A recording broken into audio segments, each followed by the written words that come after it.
Basic Brewing Radio is sponsored in part by the American Homebrewers Association. Up your IPA game with homebrewing techniques, craft beer clone recipes, and a free book from the American Homebrewers Association. Push your brews to the limits with Brewing Eclectic IPA by Dick Cantwell. Or dive into science and history with IPA, brewing techniques, recipes, and the evolution of India Pale Ale by Mitch Steele. Join for 1 year and receive your choice from 60 different brewing books. Visit homebrewersassociation.org/basicbrewing for offer details. homebrewersassociation.org/basicbrewing.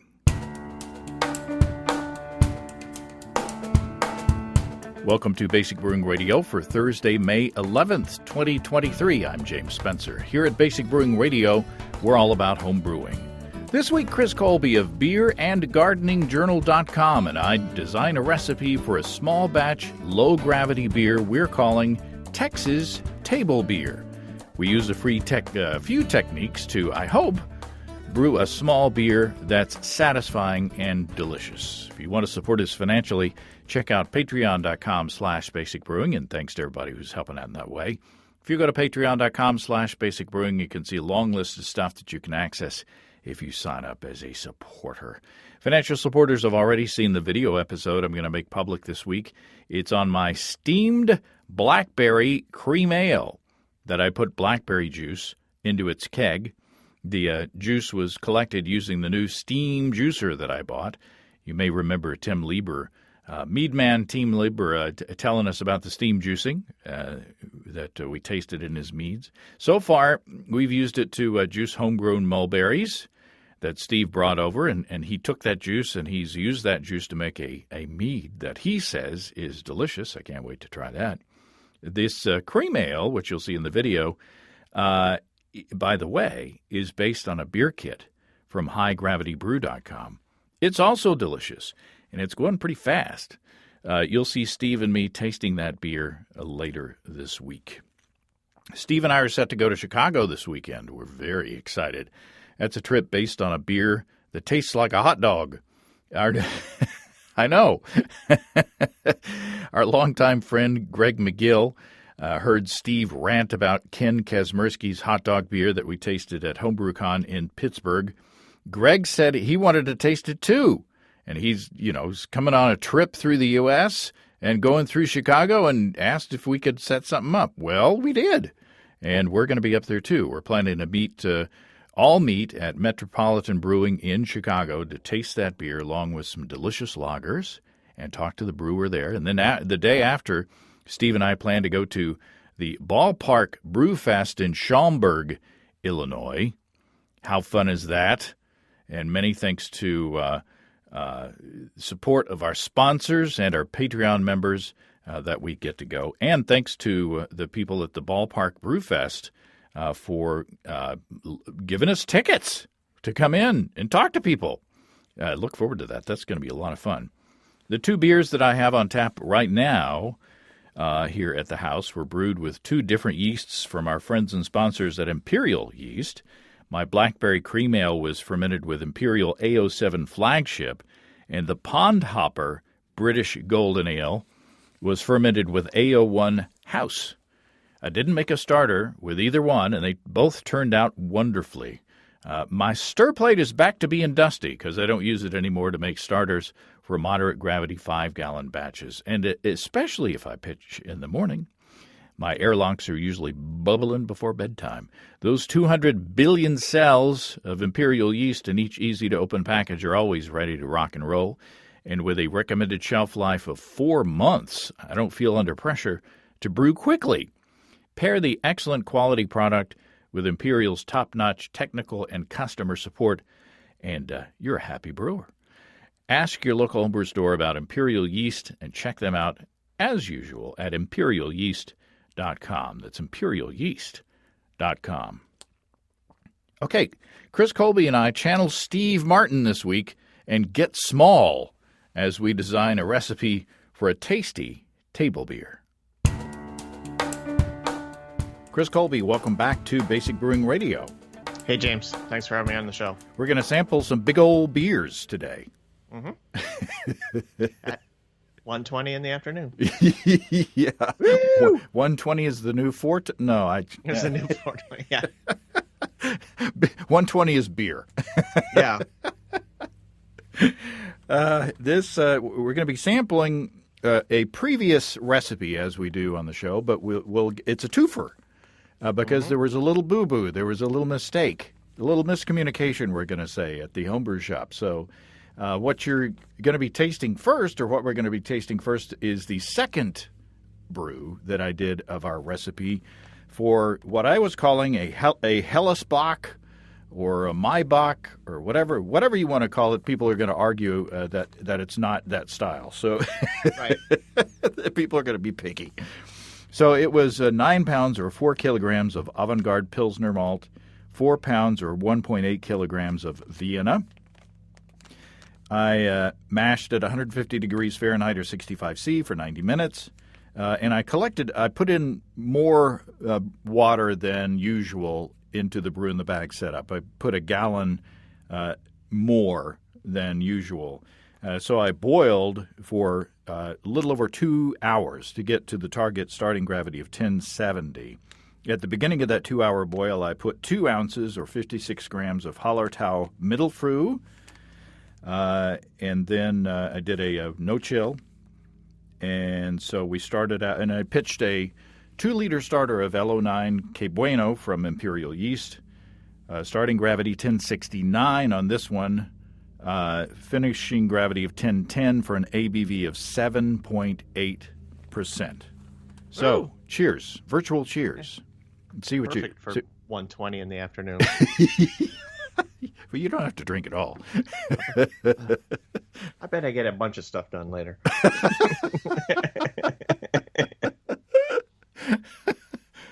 Cheers. So Skål. So is that what you were kind of picturing when we did the recipe? Well, it's certainly close. Yeah, I mean, it's you can taste that it's strong, but not, doesn't taste super strong. It's got a nice malty aroma, as a Hellerbach or a Hellesbach or a Maibach should be. One thing, it's a little darker than I thought, maybe. And there's a little more sort of malt, like almost a biscuity character to it. I'm guessing that's maybe the Vienna malt was just a little darker than I was thinking. But yeah, it is a little darker than I anticipated, but not as dark as the second beer that we're going to taste. Yeah. But I think I like this beer. It's got a nice, fresh hop punch. I think the Que Bueno did a really good job of fermenting the beer really cleanly. With that 2-liter starter, it got it got to work really quickly and got done fairly quickly as well. And Steve and I tasted it, a couple of weeks ago on the video side, and it was still a little hazy, a little cloudy, but it's been, lagering since then, and the glass that I have right now is crystal clear. So there is some advantage to lagering your lagers, even though, the beer was completely drinkable, 2 weeks ago. Sure. It's a little more finished looking now. Lagering takes the quote unquote greenness out of it. Yeah, I think it's good. There's not much more to say about it than it's just dang tasty. It's a good malty beer. It's got it's got full body. It's not it's not too dry, and it shouldn't be, because it's a Maibach. And yeah, I mean that's a beer that you could drink a lot of it, but at 7%, you maybe slow down a bit. Well, it's almost 8%. Yeah. So shall we try the dark one? Oh yes, we should. When I texted you and told you that I had accidentally brewed this beer with 4 pounds of 20 Lovibond caramel Vienna instead of the normal Vienna base malt, what were your predictions? How did you think this beer, would come out? I thought it'd be great for like pouring on pancakes. I thought it was going to be just like a sticky, sickly sweet mess. But, well, I haven't tried it yet, so maybe it is. Well, the original gravity 1068 on this one, final gravity 1012. So it's only a couple of points from the original recipe for an ABV of 7.4%. But yeah, I was like you, and I also texted or was emailing Adam Ross up at Twin Span Brewing, and he predicted that my finishing gravity was going to be like 1023. Wow. Or something like that. So yeah, he predicted it was going to be, sickly sweet and nasty. But now you have it in front of you. What I'll give you a second to sample. Yeah, I just tried it. It's not as bad as you might think. For some reason, it doesn't. The head retention isn't great. The other one was pretty good. But yeah, it's definitely sweeter, and there's definitely I don't know. I must be from the Cara Vienna, a darker sort of almost biscuity malt flavor, but it's not that bad. Yeah. Although I would put this on some sort of meat and smoke it. You could put this on ribs, and that'd be good, part of a lather or slather. Yeah, I could certainly, and I have, drink a full pint of this or a full glass of it without any problem. It does get a little bit cloying at the end of it, but it's nowhere near like say as heavy tasting as like a wee heavy or something like that, in my opinion. Yeah, I was surprised. I thought it was going to be much more sickly sweet, whereas it's noticeably more fuller bodied and sweet than the other one, but not by leaps and bounds. And the darker malt character doesn't offend me. It's actually it's not bad. Yeah. It's just it's a fun accidental experiment. Mm-hmm. Thank goodness it's drinkable because that's a big beer to just be throwing away. Yep. But the hops don't. To me, of course, there are different batches of hops. I got the darker beer from the local homebrew shop. They were at 5.4% alpha acid, and then the lighter one I got from HighGravityBrew.com.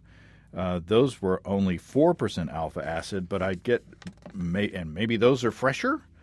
Because the lighter beer tastes hoppier. The bite of the hops comes through more for me. I don't know if you feel the same. Is a nicer palette for the hops to be painted on, I guess. Yeah. The lighter one is definitely, it's more balanced. There's there's a little bit of hops in there, and not a little bit of hops, but more than you would, for a dark bock. And it's you get the hops much more in the light version, mm-hmm. The L than the D. Referring to my bottle cap code. Yes. You'll find those 6 months down the line back in the back of your fridge and say, "What are these again?" What the hell? Yeah. I used to have a collection of those in the basement. I'll never forget this code. BW. I'll remember what that is. And then 6 months down the line, is that Berliner Weiss? Is that barley wine? Is it upside down so it was supposed to be M8? Yeah, it's that M8 beer that I made on May 8th. Oh. Our friends and sponsors, Desiree and Dave of HighGravityBrew.com, have a couple of special offers just for listeners of Basic Brewing Radio, and they're good ones, really good ones. They've just done a refresh of HighGravityBrew.com, and they want your help in running the new site through its paces. From now until the end of May, you can get 15% off ingredients by using the code BASICBREWING15. That's all one word, BASICBREWING15 on HighGravityBrew.com. And just for listeners of this show, you can still save $100 off Warthog controllers when you buy a turnkey Warthog electric system with the code EBC100BB. They're extending that generous offer just for you, our listeners. That's, by the way, that's $25 more than our usual discount that we give. So try out the even easier to use build your own beer feature on highdgravitybrew.com and use the code BASICBREWING15, all one word, to save 15% this month and help test out the new site. I used it and ordered ingredients for the beer Chris and I are talking about this week, and it's a breeze. And also use the code EBC100BB to save $100 on a Warthog controller when you buy a Warthog turnkey system until the end of May. That's at the new and improved highdgravitybrew.com. That's highdgravitybrew.com. Okay, well, those beers are in the past now, and I think it's a good recipe if people want to try it. But we want to do something a little lighter in Gravity today. What were your thoughts? What were your suggestions? Or what is your suggestion on what we want to try to tackle today in the recipe formulation? I suggested we try table beer. And a table beer is whatever the hell you want it to be. Yeah, that's why it's great. It's basically just a low gravity, low ABV beer.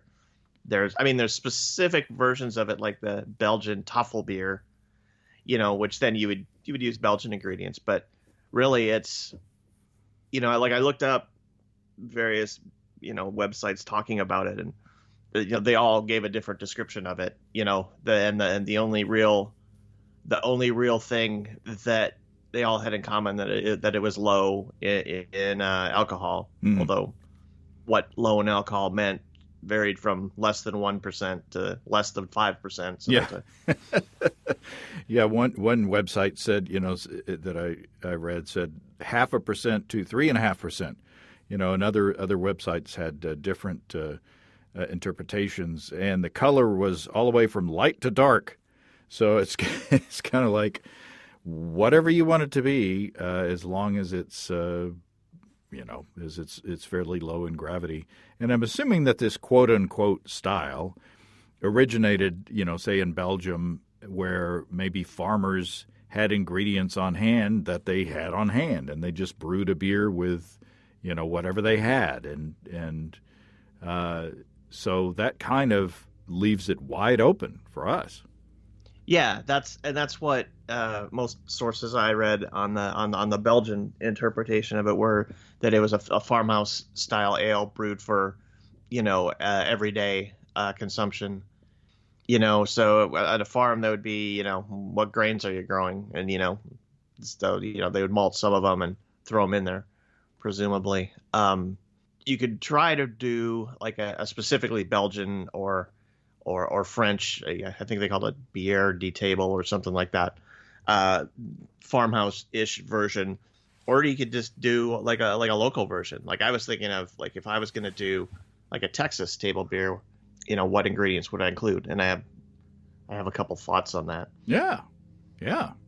Texas table beer. Throw in 2 pistols and a side of beef. Yeah, and a side of beef and some barbed wire.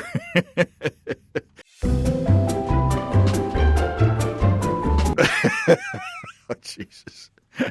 I'm cutting all that out. All right. They're just gonna hear some nice music during that part. We're back. We're back. Okay. All right. So, and there's some tricks. I mean, you can brew a low gravity beer and then just have it be kind of like unsatisfying and watery. So, what kind of tricks can we use to brew something that you'd actually want a second pint of? There's something that has some character. Well, one thing that I would say is that, like, I've known a lot of homebrewers. And a lot of times when people brew an explicitly low gravity beer, they sort of just, it's treated as like not, they don't take it as seriously as their other beers. They're just like, it's just a low gravity. But I think, if you want to brew a good one, you need to pay attention to your details. And like specifically, I would say one thing you want to do is not oversparge. Because if you've got let's say you're bringing a 2.5 ABV sort of pale ale-ish thing, not necessarily pale ale in the American hoppy sense, but just pale in color, a light beer. If it's like 2.5% ABV as your target, and you collect as much malt or as much wort as you normally do for a 5-gallon batch, it's going to be very stringent. So you're going to have to collect a small amount of wort, and you almost certainly will going to have to add water to hit your a reasonable pre-boil volume. Mm-hmm. So not oversparging would be one thing. And another thing is at a low gravity, if you get a low starting gravity, your finishing gravity is going to be correspondingly low. So a couple things you'd want to do is, choose some ingredients that are going to lower the fermentability a little bit.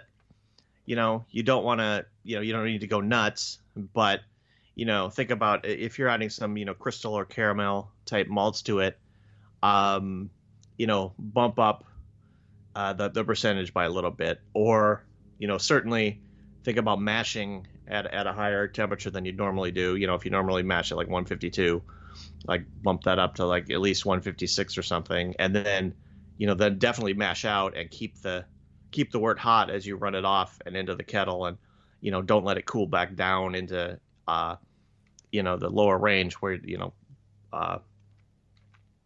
the conversion will keep going.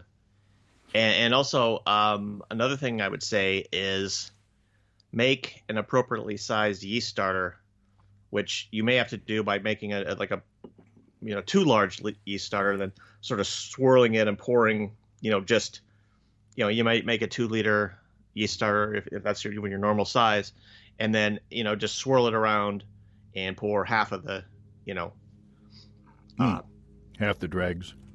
Yeah. Yeah, depending on if you're pouring in and actively fermenting, or if it settles out, swirl it around and then pour half of, because the higher your pitching rate is, and these days, as you know, the amount of cells you can get in a commercial package is higher, and if you overpitch any beer, that's gonna increase the ferment, or it doesn't really increase the fermentability of the wort, but it just gets every last bit of fermentability that it can, and you don't really want that in a low alcohol beer. You want it to ferment a decent amount and then quit. So pitching rate and ingredient selection to help get retain enough body that it's not just completely watery, completely insubstantial. Longtime listeners will know my trick for getting satisfying low-gravity beers, and that is to use malted rye. I looked back in my logbook to January of 2019, where I did a 2-gallon batch of a session rye pale ale. And for this 2-gallon batch, I used 2 pounds or 900 grams of malted rye, and that's it. And then I mashed at 150 degrees Fahrenheit or 65 C. I started, since this is brew in a bag batch, I started with 3 gallons at 156 degrees Fahrenheit to get that mash rest temperature, or 11.4 liters at 69 C. And then I boiled for an hour. I used Chinook, 5 grams of Chinook at 60 minutes, and then 10 grams of the same for a 20-minute hop stand at the end. My original gravity was 1028. My final gravity was 1012. Wow. So my ABV was only 2.1%. I used a Saf Ale S33 for that one. Only 118 calories, according to my notes here. So, Yeah, rye is reputedly has a high beta glucan content. You know, it's very gummy, so that makes sense. yeah, if you use too much of it, your beer can be slimy. Like if you use the normal amount. No, really. I mean, I made a beer the first time I made a 100% malted rye beer. I had made 100% malted wheat beers, and they turned out just fine. I used the same amount as I would have in a normal beer for a 100% rye beer, malted rye beer. And the wort was slimy, and the finished beer had the mouthfeel of Vicks Formula 44D. It was, it tasted good, but it was just like, ugh, talk about gloppy. It was gloppy. But if you dilute that by half, if you use half the amount of fermentables, then, those unfermentable sugars that are left over from the rye, give a low gravity beer a nice mouthfeel, a nice backbone. So we might want to think about that as part of our, I don't know, would that be part of the vision of a Texas table beer? For me, for the Texas version, I might go with wheat instead of wheat is less gummy than rye by a lot, but still, mash it, high temperature, short mash, run it off hot, and that should help retain a lot of unfermentable carbohydrates. Okay. So yeah, or I guess, at least a lot of people have speculated that Belgian Tafel beers frequently had quite a bit of oats in it, which would give it a certain, and that would be good too. I mean, you could mix wheat and oats too together. Yeah. And that's what cattle eat. So, and horses. So yeah. that, so that it fits right in the theme. And you could and you wouldn't even have to put barley in there if you used malted wheat.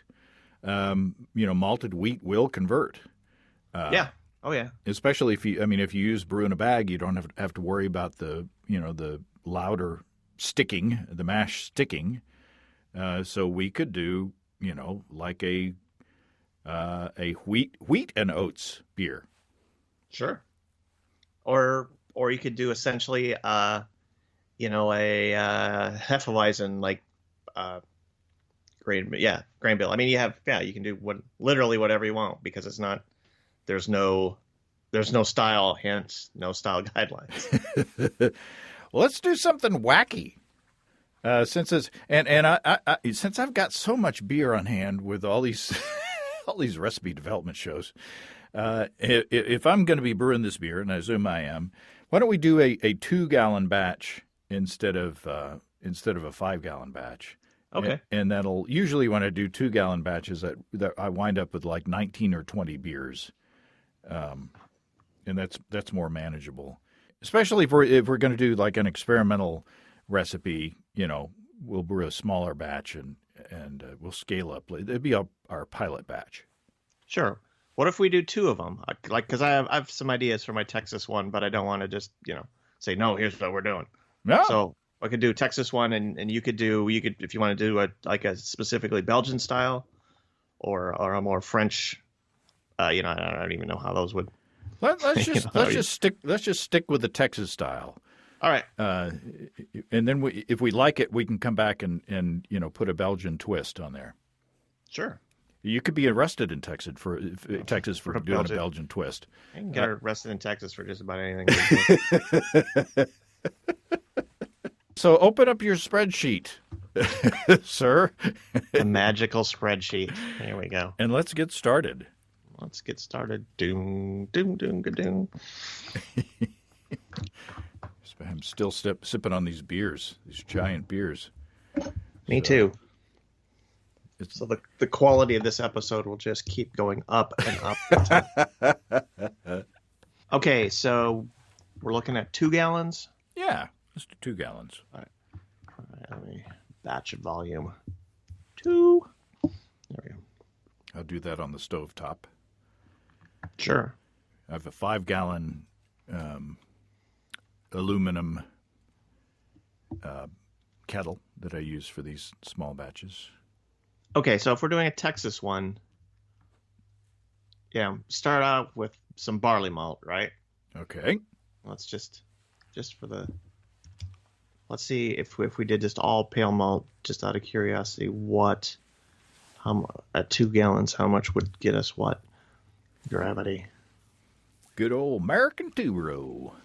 Good old U.S. two-row. If we added 2 pounds in 2 gallons, that's an original gravity of 29, which gives us an ABV of 2.8, which is, dead center in the range. The range. That's another Texas word. Another Texas word. There you go. I feel at home in that range. So then what other malts would we do? I would say wheat is in there.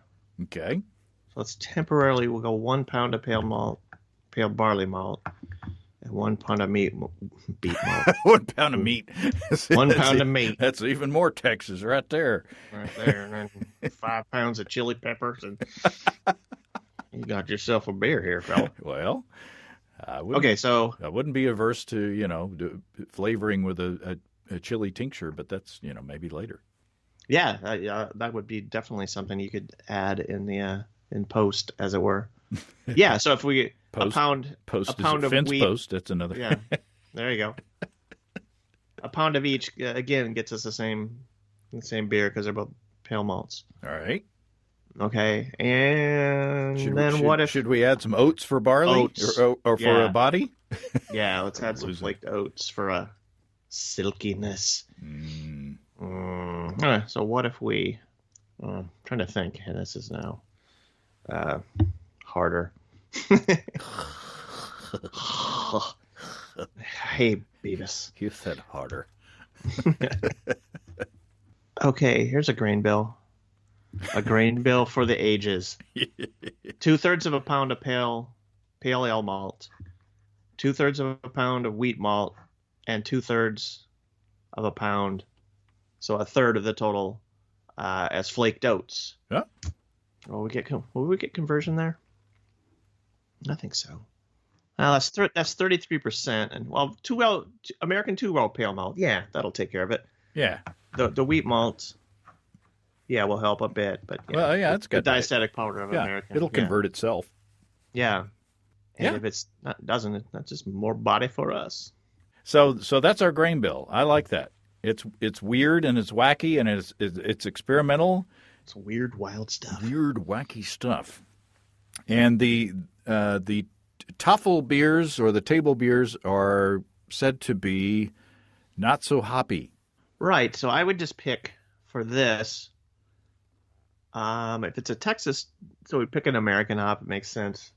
Something like Cascade, which does have a character to it, but if you just if you put it at the beginning of the boil, if you keep it restrained, it's not going to be overpowering or offensive.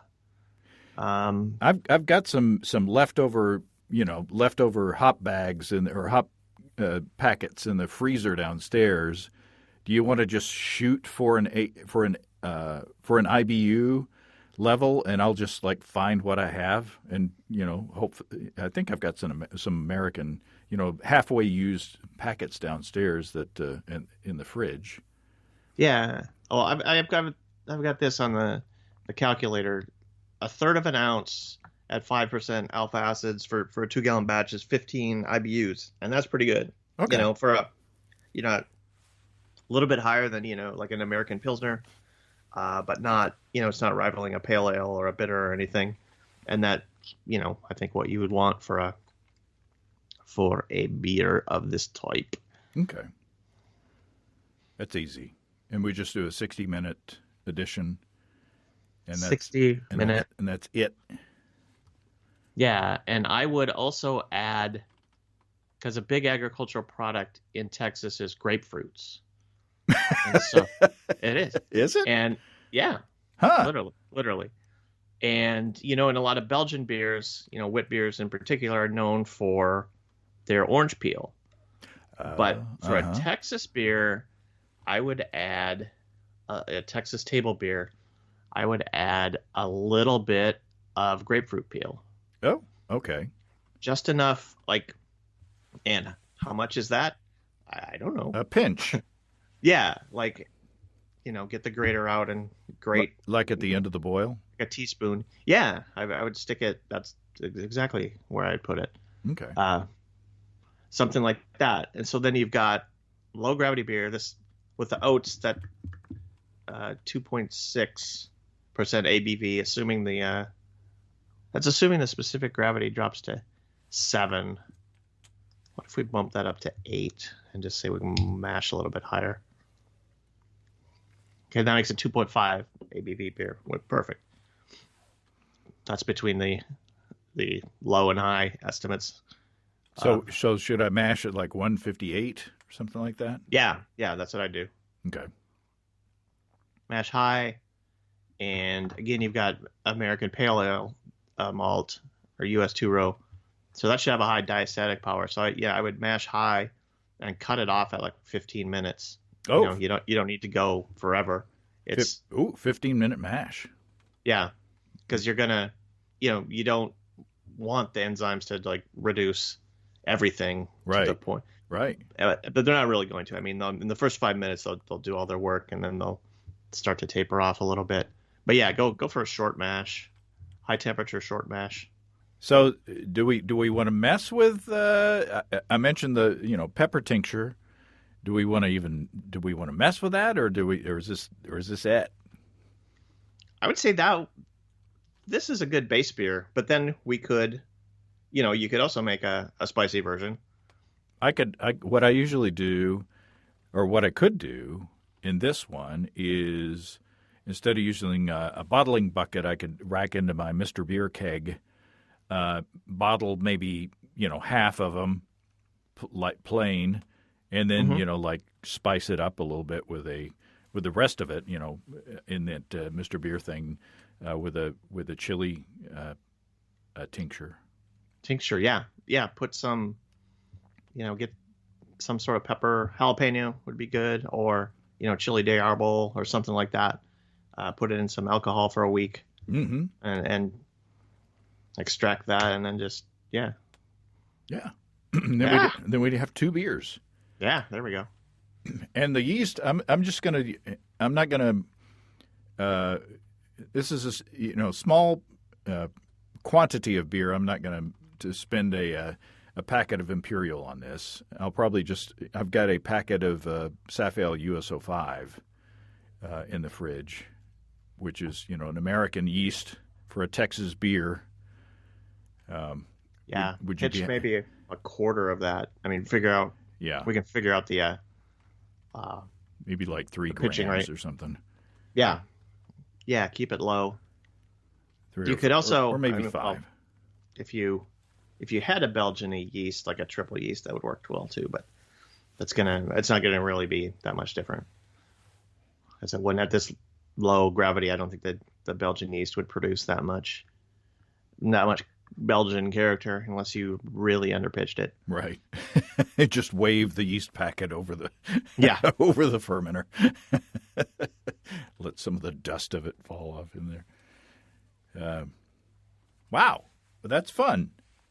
I like not sometimes I like shooting for a certain style, but then other times I'm just like what have I got on hand, or just what would be fun to play with it, and especially with a small batch, 2 gallons, it's very low stakes, and if it doesn't work out, well, we learn something, but if it does, then you could make a larger batch later on.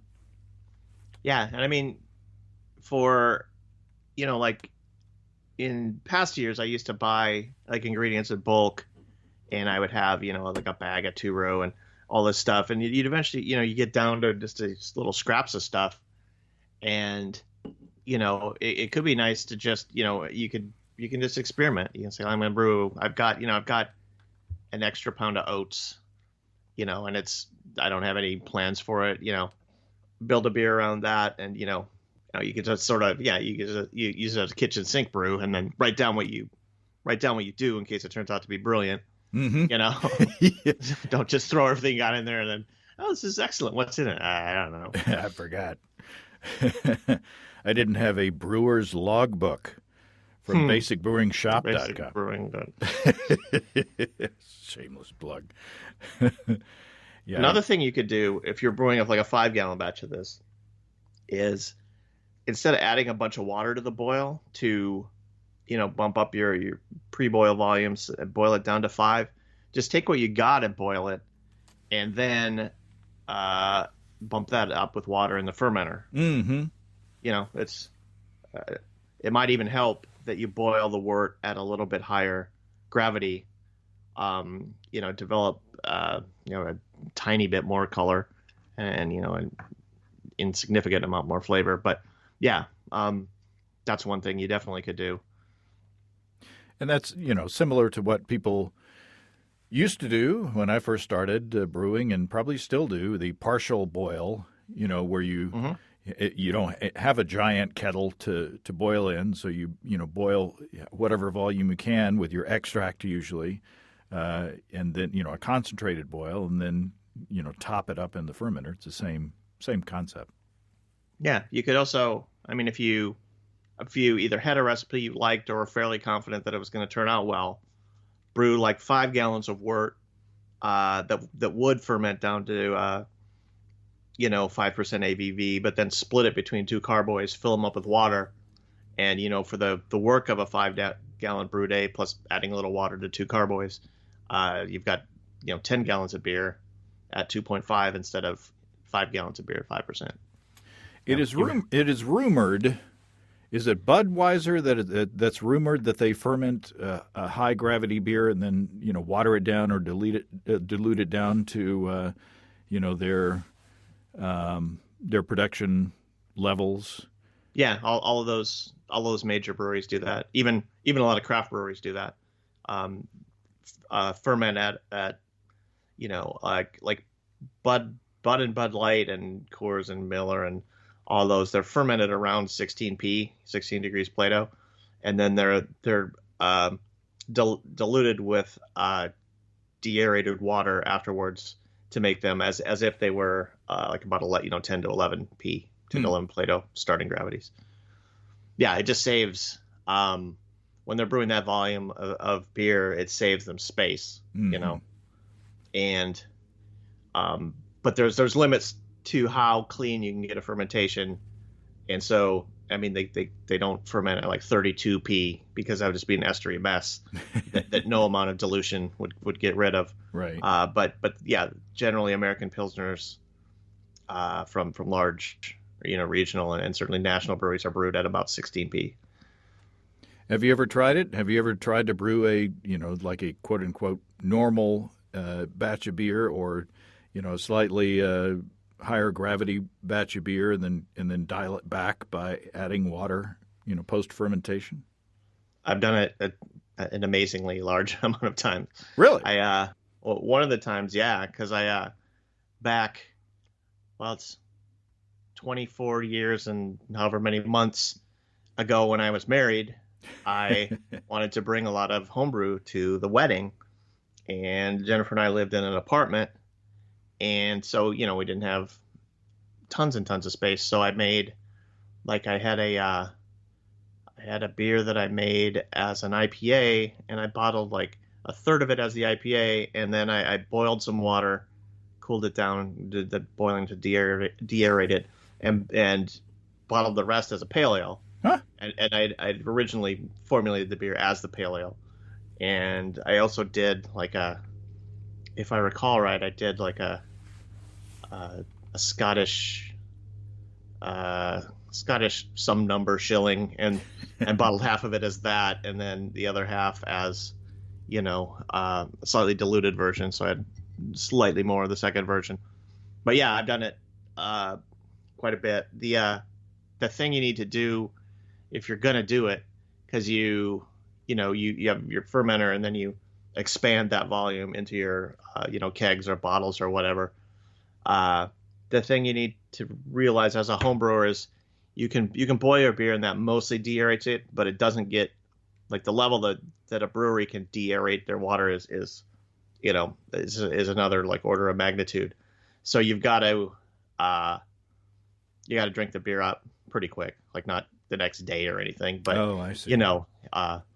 in this case, in the case of my wedding, I was that was all going to be gone very soon, so didn't have time to. Because otherwise it'll start going stale is a problem if you don't I get it. deaerate the water. Yeah, okay. Yeah. That makes sense.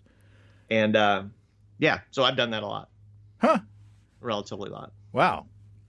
I can't believe that's the first time we've ever talked about that. In however many years we've been talking, that we finally, or not finally, but we're always, like uncovering stuff that, that you've done or you have knowledge of that it's like, wow. There you go. You've brewed a lot of beer. Mm-hmm. And are there articles on beerandgardeningjournal.com on brewing session beers? I'm glad you asked. I've just recently posted or started a series of what's the suggestions on if you're going to brew a low gravity beer, here's the best way to do it if you want to take it seriously. Awesome. Again, beerandgardeningjournal.com. And the monarch butterfly raising is going. I see pictures on the social media. It's in progress, yeah. But wow, the weather here has been screwy, and supposedly the number of monarchs coming out of Mexico is lower than normal. So I've seen very few monarchs this year. Huh. I've got 25 chrysalises right now. And one caterpillar left over. They're just after the first wave of egg-laying females, I haven't seen any. Well, this has been fun, and I look forward to brewing this beer. It's going to be a small batch, which I haven't done in a while, and it's going to be a small beer. So more beers will be headed your way before you know it. That's cool. I also. And you can cut this part out if you want. But a couple years ago, I had an idea for brewing what I called a gardening beer or a post-gardening beer. When you're done gardening for the day in Texas and it's 100 billion degrees out and you're drenched in sweat. I was going to take, just make a fairly low gravity beer, like 3%. And then I was going to take the WHO, the World Health Organization's formula for oral rehydration fluid, ORF, and it's just salts basically. It's like the electrolytes in Gatorade essentially, but it's mainly for treating cholera victims. But mix up a batch of that, a balanced electrolytes, and then sort of see how much I could add to the beer before it was what's that, and have essentially like a Gatorade beer. A beer that was low. I would have made it really fizzy, but just there was, it's not just water you're taking in. It's a little bit of electrolytes, enough to maybe less than like a Goza that has a very distinct salty. I would shoot for a level, a little lower than that, but not undetectable. But you didn't do that. I haven't done it, no. Well, it's one of the beers I keep threatening to brew, and then I never do. Well, it'll probably be at HomebrewCon at Club Night in June. So, all right, Chris, this has been fun again, and look for another package coming your way. Oh, good. Well, thanks again to Chris. Be sure to check out beerandgardeningjournal.com for articles on brewing session beers, and also for articles on what's going on in Chris's garden, including his project to raise monarch butterflies and to plant the plants that they love. In the meantime, if you have brewing questions, show suggestions, or just want to say howdy, write to james@basicbrewing.com, or just fill out the contact form on basicbrewing.com, and please don't forget to tell us where you're from. Check out our mobile-friendly shop at basicbrewingshop.com. Thanks to everybody supporting us through our Patreon page. Special goodies coming your way. Check that out at patreon.com/Basic Brewing. So until next time. Until then, thanks for listening, everybody. I'm James Spencer. Production help for Basic Brewing Radio and our website is provided by Kelly Dodson. Basic Brewing Radio is a production of Active Voicing. We'll talk to you next time, everybody. In the meantime, stay well and stay tuned. So long.